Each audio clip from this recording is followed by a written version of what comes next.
किसी नगर में एक धर्मात्मा राजा राज करता था जो अपनी दानशीलता के लिए प्रसिद्ध था। उसकी उदारता का प्रभाव कभी नहीं थमता था। एक दिन एक साधु उसके दरबार में आया और बोला, राजन, सुना है कि तुम्हारे दरबार से कोई खाली हाथ नहीं जाता।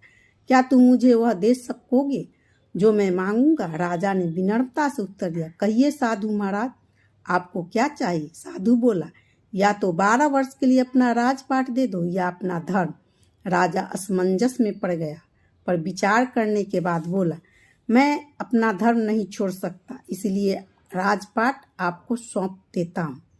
इतना कहकर वह राजमहल त्याग कर अकेले ही निकल पड़ा। कुछ समय बाद चलते चलते वह एक रमणीक बगीचे में पहुंचा, जहां एक कुआं और प्याऊ था। वहीं उसे एक संजीव घोड़ा और उसके पास बैठी एक सुंदर स्त्री दिखी जो रो रही थी। राजा ने दयालु से उसका कारण पूछा। स्त्री ने कहा, महाराज, मैं एक राजकुमारी हूँ। मेरे पिता और भाई को शत्रु ने मार डाला और मैं किसी तरह प्राण बचाकर यहाँ तक पहुंची हूँ। कृपा कर मुझे शरण दे। राजा बोला, चिंता मत करो, मेरे साथ चलो। राजकुमारी ने विनम्रता से उत्तर दिया, आप घोड़े पर बैठो, मैं पैदल चलूंगी। राजा घोड़े पर सवार होकर आगे बढ़ा और दोनों एक नगर में पहुंचे। वहां राजकुमारी ने कहा, आप शहर जाकर एक मकान किराए पर ले ले, तब तक मैं यहीं रुकती हूँ। राजा बोला, मेरे पास पैसा नहीं है, मकान मैं कैसे लूंगा? राजकुमारी ने 10 मोहरें दी और राजा ने मकान किराए पर लेकर वहां उसे ठहराया।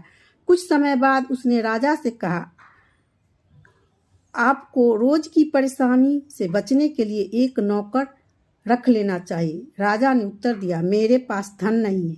राजकुमार ने फिर सहायता की और राजा एक नौकर ले आया। कुछ दिनों बाद उसने कहा, राजन, कभी कभी दरबार में जाया करो, वहां की चर्चा सुनने से मन भी लगेगा। राजा अब रोज कचहरी जाने लगा। वहां के राजा और मंत्री उसकी आकृति देखकर सोचने लगे कि यह कोई उच्च कुलीन व्यक्ति है। कुछ समय बाद उस नगर के राजा ने राजा से उसका परिचय पूछा। उसने अपनी पूरी कहानी बता दी। राजा उसकी धर्म प्रियता से प्रभावित हुआ और मित्रता की प्रतिज्ञा की। राजकुमार ने राजा से कहा, अब भोज का आयोजन करो और पूरे नगर में आमंत्रित करें। राजा पहले हिचकिचाया, लेकिन उसके आग्रह पर मान गया। जब नगर के राजा को भोज का आमंत्रित मिला तो वह चकित होकर बोला, कहीं भांग तो नहीं पी ली है? पूरे नगर को भोज कैसे दोगे?